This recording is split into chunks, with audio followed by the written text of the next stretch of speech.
Hello, hello. Welcome back to the Story Darlings podcast. I'm Sandra. And I'm Tera. And today we get to celebrate Tera's birthday. Woo! And I have a feeling that Sandra did not like my books very much. Because Sandra and I have very different books that we gravitate towards. Sandra is, as you can probably tell, with her making me read multiple series of fantasy romance, a fantasy person, and none of the books that I gave her were fantasy.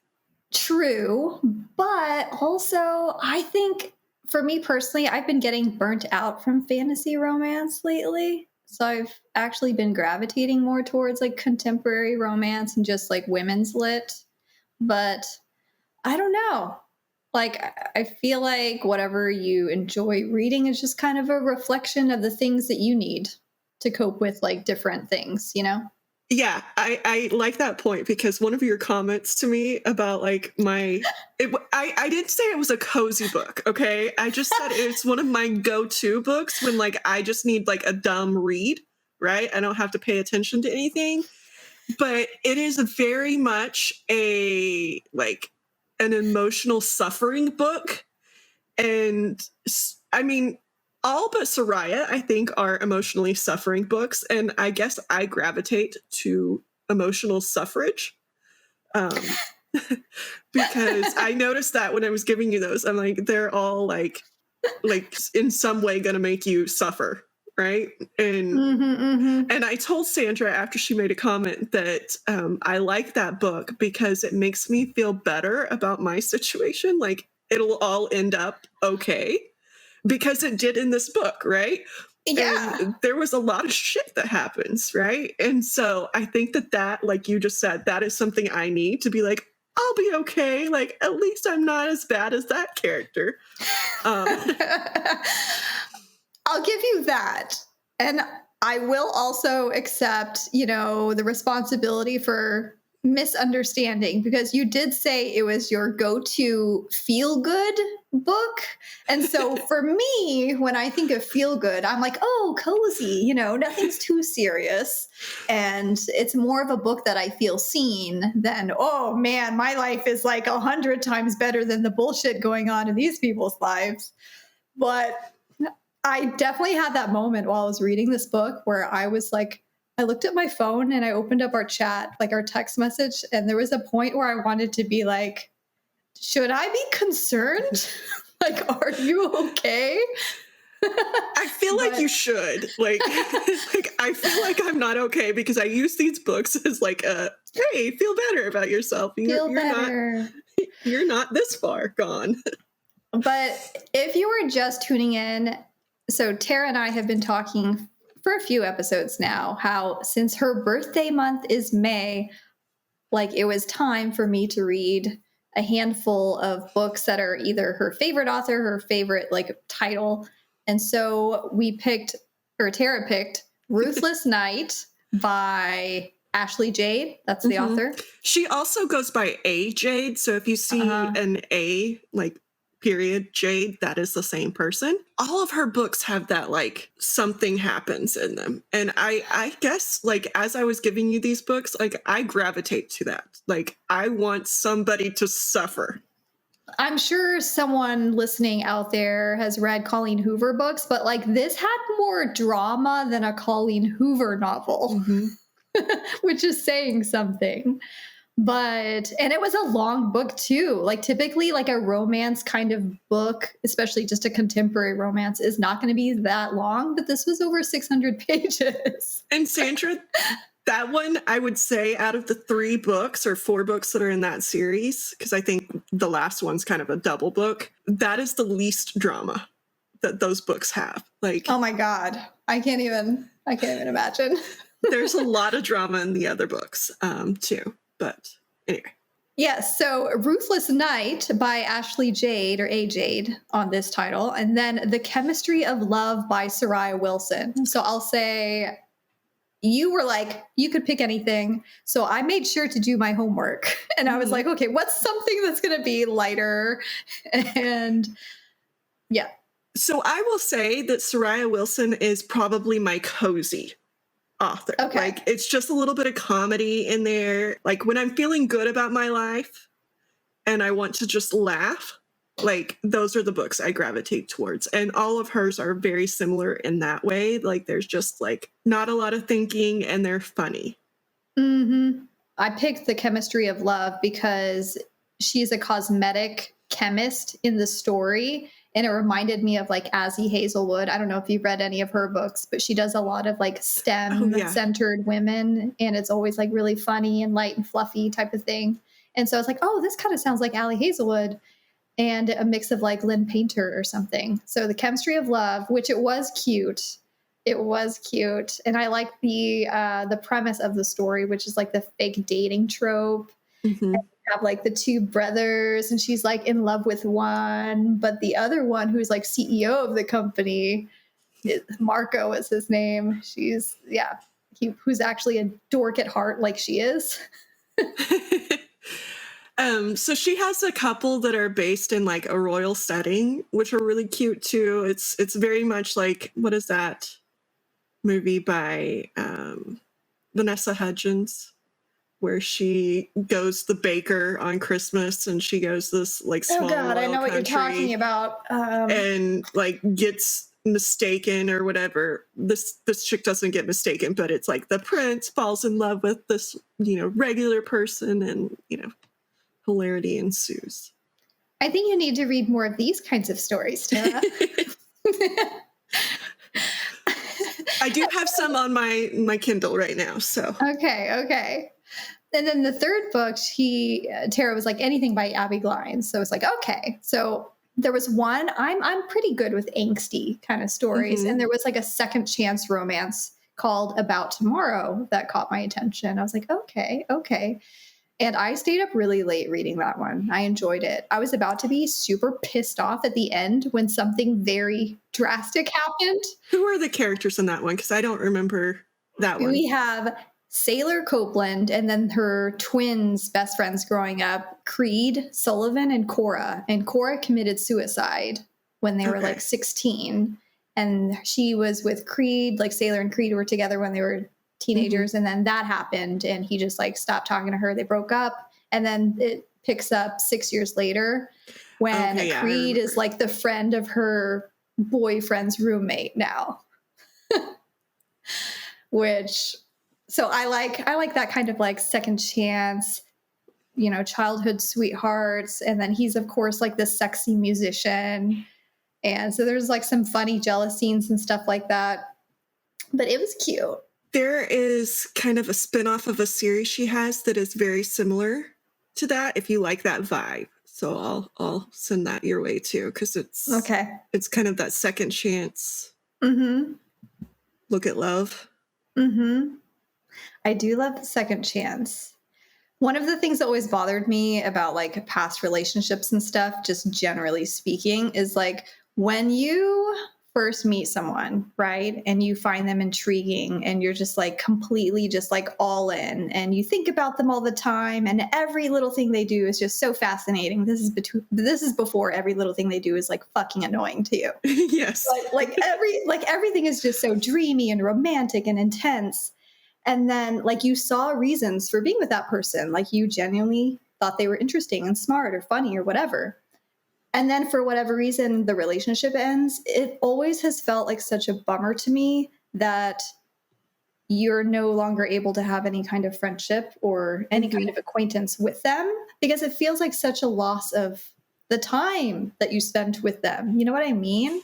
Mm-hmm. And so I love Second Chance because it's a rekindling of that and a rediscovery because everyone has like grown in different ways. I hate the part where you can't revisit after you've grown past like some of like, because you're dumb in your 20s, right?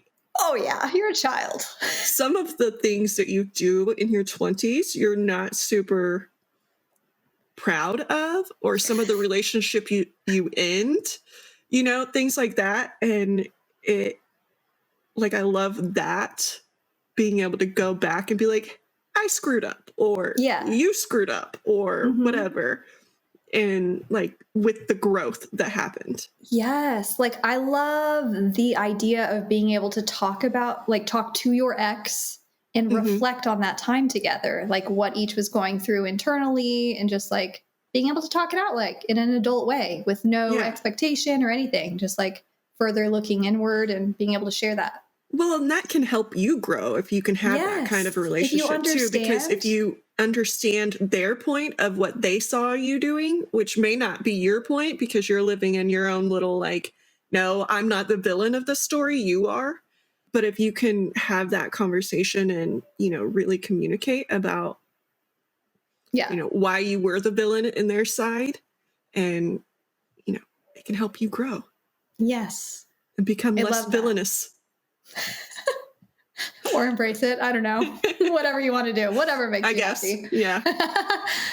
Yeah. So I don't know. So that's how I feel anyways. Not that anyone asked about my 2 cents on like relationships. Like, former relationships. Yeah. Okay. So what would you give the books? So I'm guessing the Jade book, like here, how about I guess? I'm guessing like a 5 out of 10, maybe a 6. The Jade book? Mm-hmm. Ruthless Knight. Probably more like a 4. A 4, okay. Or even maybe a 4.5. But here, I don't want to focus on the negative because you like it, you love it.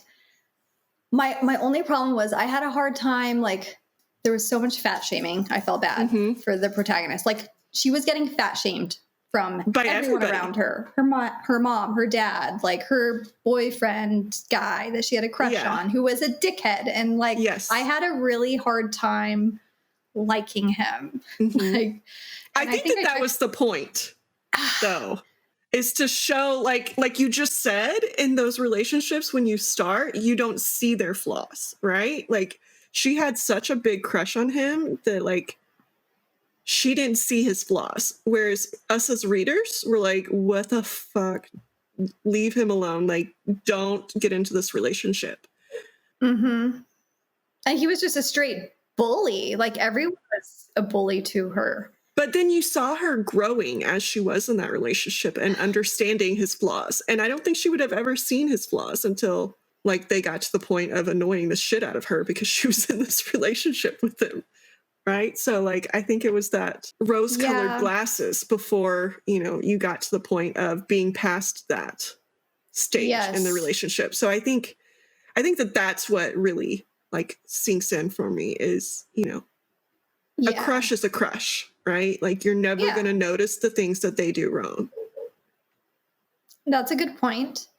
And one of the things I didn't notice until I had read, you know, About Tomorrow was this story, Ruthless Knight, also had like a suicide twin sibling situation. So I was like back to back, wham. I was like, oh, okay. But like Ruthless Knight. I didn't mean to pick out 2 suicide stories. Yeah, like, but okay. So like, to my defense, like, I'm pretty sure everybody on this podcast knows that I'd struggled with suicidal like thoughts in the past. So maybe like I was pulling in my, like, I don't know, emotional well-being into books and like feeling seen, like you said, like I was feeling seen by the book. And that's why it like, emotionally resonates with me. Like, maybe it's not actually the book. It's the, like, I felt seen by said book at that emotional time. This definitely wasn't like an escapism book. It was a making you feel seen and understood kind of book. And then, I don't know, I think I texted you this, but I was like, Ruthless Knight kind of felt like a Euphoria version of like A Walk to Remember, because you have this good girl, you know, Christian chick, and then this bad boy who thinks Christianity is just a bunch of bullshit, and they kind of link up and all of this. And it's kind of a sad ending, because what happens in this book is she gets addicted to Adderall and starts using it to like lose weight, but she keeps using the excuse that, oh, it helps me study. Oh, it helps do this and that and blah, blah, blah, blah, blah. But then she gets like just straight addicted to it. And by the end of the book, she ODs on it. And then they put like, she's induced into a coma, and then they unplug her after a week. And like, meanwhile, Romeo boy is like going to the church for once in his life and praying and beseeching God, asking for a miracle, and a miracle does happen type of thing. So like in that way, it ends happier than A Walk to Remember. But my God, I was like, there is so much drama in this book. Like if you can think of it, it is in this book. Well, and is it in this book that the suicide actually happens, or do they just talk about it? It was like on page. It was a flashback on page of like finding the brother. So in the first book, the suicide actually happens, I think. Okay. Because that is a key part to that story. It follows like the two other people who are like in a very healthy relationship in this. Now yes. They're in a healthy relationship. They were not in a healthy relationship in the first book. In the first book, her boyfriend blames her for the brother's suicide. Okay. And the chick's name is it's Dylan, who's dating Jace, the oldest brother of this one. Okay. And that he is the twin, I think, right? Or no. Yeah. Liam, something like that. It's been a while since I've read this book, but yeah, it's Cole and Liam who are the twins. Mm-hmm. And then they have a little sister, Bianca, who is a little shit starter. So her book is the third and the fourth book. So okay, she gets 2 books. Yeah, because one is in high school days, and then one is 10 years in advance. It's like your second chance. So something happens in high school. Yeah. And then we shoot forward 10 years and there's a second chance. Yeah. I think another thing that I struggled with this book was like there was just explicit sex scenes with like 15-year-olds and then 17 and 18-year-olds. Okay. And like there was a scene like in the locker room of the school and I'm like, what the fuck, Tera? Okay, like it is I told you it's very YA, but like this is not YA. This is okay, but I think it is, Sandra. I think we were very sheltered in our high school existence. Were we? Because some of the things that people are saying to my child at 12, I'm like, I do not remember this existence. So no. I think it might be the like actual common high school experience. So you guys tell us because we don't know. I'm not the person to ask. I was a good girl.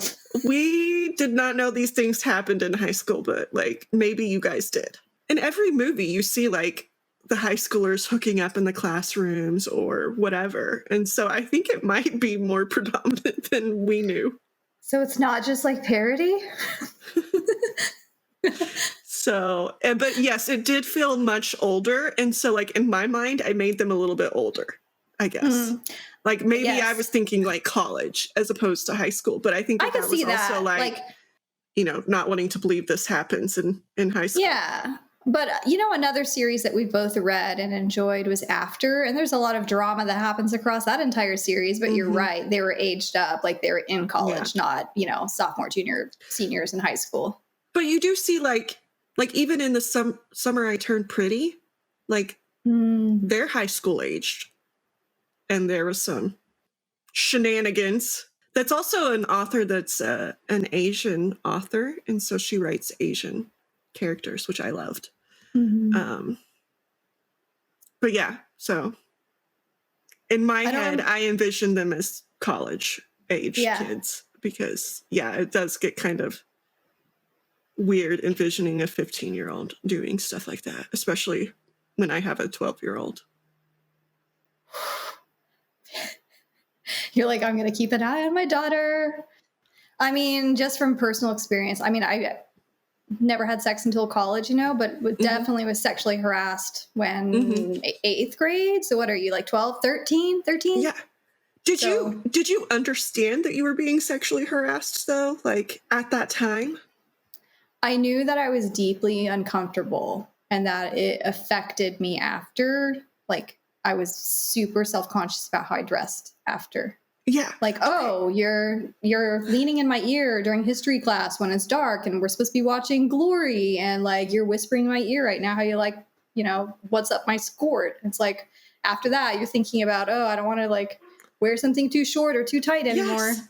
Okay, Yeah. so that happened to me, and I was just thinking about that the other day. Not the exact same thing, but Yeah. like sexual harassment. And I'm like, I didn't put two and two together that is what was going on at that point in time. Mm-hmm. But like looking back at it, I'm like, yeah, that was inappropriate. Mm-hmm. And it made me feel weird. Like you just said, like, eh. Yeah. But like I had no experience to know what that was. Yeah. It's almost like, if anything, you start blaming yourself, like, oh, I did something wrong to garner this reaction from this guy. And now looking back as, almost 40 years old. Yeah. You're like, no, these boys should have been taught better and, been in control of their thoughts and actions. And they were not, had nothing to do with us. It was all them. Yeah. But I think you're right about like just the types of things that can go on at a high school level, because I have heard from, people in my circle of people here, like of hookups happening in like the science class. And even like the drug usage and stuff, like, I mean, I was not privy to that. I'm sure it happened. Oblivious. Yeah. But I was not privy to any of that. Like, I wasn't even privy to like the alcohol use, which I knew happened. But like, I dated a guy who was addicted to Adderall and ended up having a stroke. I think it's what happened to her in this book, right? And I had no idea. It was like a heart attack or something. Yes, yeah, that's what it was. And like, I had no idea he was addicted to Adderall, but like thinking back, I'm like, oh, okay, like so much of how he acted, it makes a lot of sense. Yeah. I think that is also one of the things that I like about that book, is that was not the existence I knew in high school. Like, it makes me appreciate the existence I knew in high school and not having to worry about Adderall usage and like all the other crap that happened there. And you're able to have more honest conversations with like Carly. Like you just are better equipped what she's handling now, because I don't think teenagers have changed much. Like the tools that they use have, but I mean, it's the same shit now. It's just way out there in your face more. Yeah. So yeah, I appreciate that about this. And it does help me understand you more. Okay, so Sariah Wilson. We're doing a scale of 10? Yeah. I think it was like a 7, I want to say. Okay. 7 out of 10. That's what I would have guessed. The only thing that annoyed me about Anna was I couldn't understand why she was so hung up on the brother Craig when he was a total douche to her. Like, she was a 26-year-old chemist, and she acted like a 16-year-old who couldn't take a hint that this guy couldn't even remember her fucking name. So why is she in love with him? Her words. And like, look at this big hunk of a man, Marco, who is like I revert back to my comment before that at the age of 20, you are dumb. Like, you want what you can't have, and you do dumb things. Your brain's not developed for another 6 years or so. Yeah. That's true. We are literally physically stupid. Yeah. Not using a full brain there. No. Okay. Abbi Glines. Abbi Glines. She reminded me of like, this was same kind of like a Colleen Hoover. And I think I gave this one like 7.5 or 8. Okay. So you like I was about to 1 star this when I thought that she had killed off the love interest at the end. Do you remember the ending? No, not really. I have to reread this one. Again, I haven't read any of these books in a little while because I've been trying to make it through series of SJM and then like Ever King and Sun Queen Trials, and I think that's all we've done. But yeah. So I have not read any of these for a little bit. No, in this one, like, I love the premise, as I said. So Sailor is like, she went to Vanderbilt and she met this guy Griff, and he's in med school now. And so he's actually a good boyfriend. He's very studious, and he helped her get over her heartbreak with what happened with Creed and Cora growing up. And so she is very much about this relationship with Griff, but like, everything, like from the moment she finds out that Creed is friends with Griff's roommate, and they like reconnect that way. And weeks go by where Griff is just excuse after excuse, unable to make time for her, like a simple text message, a phone call, anything. It just keeps canceling on visiting her. And she's like so excited about getting this job at an art museum and, you know, moving back into her grand's house and making it all homey and her own and stuff, and the good memories that she associates with being there. Like those were such cozy things. And then like there's a lot of misunderstanding with like Creed's motives, and then Griff like gets in her head basically, and it's just like, oh, Creed is still like sleeping around. He had a girl on his lap and blah blah blah. And so like there's this drama that happens, and he gets real drunk, has a little, not a car accident, but he drives off into a marsh and like he's missing. And they're like, oh, he died in the marsh. I was like, are you fucking kidding me? Like this book, I was about to be like, I was feeling all the happy things with them reuniting and being so happy together. And then that shit happened. It was a fake out. Like he was fine. Yeah. But I was like so close to being pissed off at you, Tera. I think there's only one death in any of Abbi's books that I remember. Okay. And she has a lot of books, it looks like, because I had no idea what to read. And I'm like, okay, this one, angsty second chance. Okay, I can do it. I think I only remember one death, and that one was not, I mean, it was a tearjerker, but it was kind of expected. Yeah. Yeah. Spoiler alert if you're reading any of Abbi's books, if that helps at all. I won't tell you which book it's in, though, so you still have, like, you know, your suspense. Is this the book that has it? And all of these are on Kindle Unlimited. And then Chemistry of Love and About Tomorrow I saw were both on Audible. Not Ruthless Knight, but these two were. I think Chemistry of Love also has, like, an Audible, like, Kindle Unlimited thing, so it's free, too. At least some of Sariah's, the ones that I've added, have all been like Kindle Unlimited audio versions too. What I liked about the Chemistry of Love, like there's this concept of like mood rings. It changes with like how you're feeling, right? And so she decided to apply that premise to like lipstick, like, oh, it's a mood. And so anytime Marco was like turning her on or making her feel all the emotions, her lips would turn like dark red. And so it was just like, I like that idea. I thought it was very unique. Hadn't seen that before. Yeah.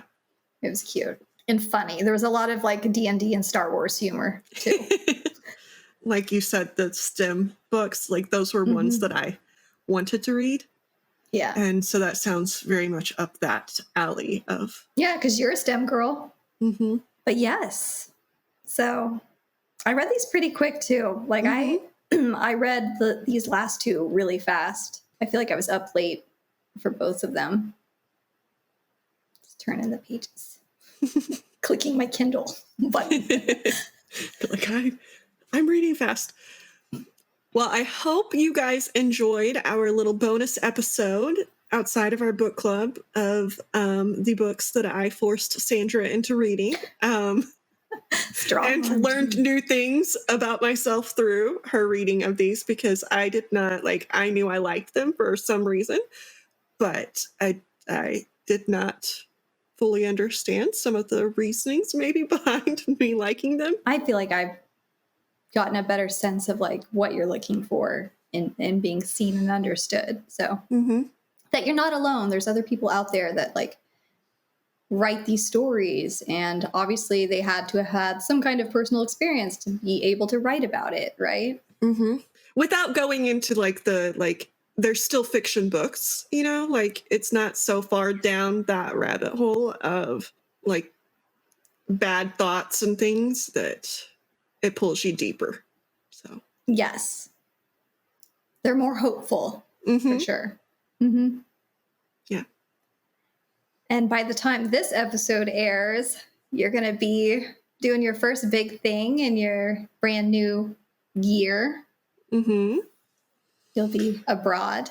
Yes. And maybe we can do I really want to read books with like places in them. So like I've seen a lot of like Italian vacation books or books with like Italian vacations in them, or Paris or something. So I may have to pick up some of those and read those on the trains or something. The Idea View book bounces around different European countries. Paris has a nice one. Yeah, maybe I'll show you guys a little bit of what they experience. Well, after Sandra said that way, like, not that, guys. But I had to stop myself mid-sentence there. But maybe just show some of the different places. Yeah. For all of us, just losers hanging out in America. I don't know. Sandra is well-traveled, so. I used to be. But anyways, I'm just going to be sitting here in Arkansas hating while my child is home for the summer. Woohoo! Yeah. I'm just going to be touring different countries with my child and sitting on hour-long trains. And so I love the train rides, though. Not sure how much I'm going to be enjoying my children either. You will. And I can't wait to see pictures and get updates. So I did find it amusing. Last year we visited a pharmacy in every country, which was really fun. Hey, at least you plan, right? Yeah. Make sure you're covered. We had to get Tylenol in every country, and we're just like, we don't speak this language. Tylenol, head pain. Oh, God. Yeah. Tera abroad. Yes. Head hurt. We'll do something on theme to talk about it and bring in your experience there. So we'll see. We'll keep you posted. So, all right. Any last words? Anything you're looking forward to besides this trip? Like, I'm going to have a lot of time on like planes, trains, automobiles. Beats rocking, huh? Hopefully not scared to death. You'll be good. Hope you guys enjoyed. And if you read those books, let us know what you thought about them. Try not to hurt my feelings. That's what I hope I didn't hurt your feelings. I was like, I know that these are your favorites. I'm not going to shit all over them. I understand. Like, we like what we like, Yeah. Well, and I'm like, Sandra likes very different books than me. No, but I think everyone goes through phases, right? Yeah. And like, at least I didn't go like Jodi Picoult or whatever, where like, it's like you have no redemption at all in these books. Yeah. A little dark. Yeah. So. You're like, ooh, that's an idea for next year. No, because I mean, I like those books. But I like the like redemption. I like the like spot of hope. Yeah. There's a difference between ending with hope and like ending just bleak. Mm-hmm. I don't like feeling empty inside. Mm-hmm. Like I need to go stare at grass. Yeah. So. But anyway, well, I think Maxton Hall will be the next episode that airs after this birthday picks episode. Awesome. So we'll have that to look forward to. That also has a lot of drama in high school. True. But not like Ruthless Knight, okay? They don't look like they're high schoolers either. No one almost dies. Or no one's in a week-long coma. Yeah, no, we don't have that. Yeah, hanging themselves in the closet. That is a pattern with AJ, because like the first book you have the suicide, the second book you have Sawyer's thing, and then the third book you have something else that is life-threatening. Oh God. So it is apparently a theme. And you said there's only 4 books, so right. I don't remember anything in the 4th book that was like a life-threatening situation. It happens like at the end of the 3rd book. It's just more like development and resolution for Bianca. Mm-hmm. Years later. Mm-hmm. I will say in the 4th book, like I liked Bianca. Yeah. I started warming up to her at the end of this book, so she was feisty. Mm-hmm. And she didn't listen to anybody. Well, she grew up with 3 older brothers, so like you kind of have to be feisty. True. Yeah. We're like still rambling on after doing the conclusion. Okay, we're really done now. Yeah. Hope you guys enjoyed it. Let us know what you thought if you did read these. Otherwise, wish Tara a good trip. Yes, we will see you guys. Maxton Hall's next. Okay. We'll see you with Maxton Hall next week. 2 weeks. All right. Wherever it comes out. See you later. Bye. Bye.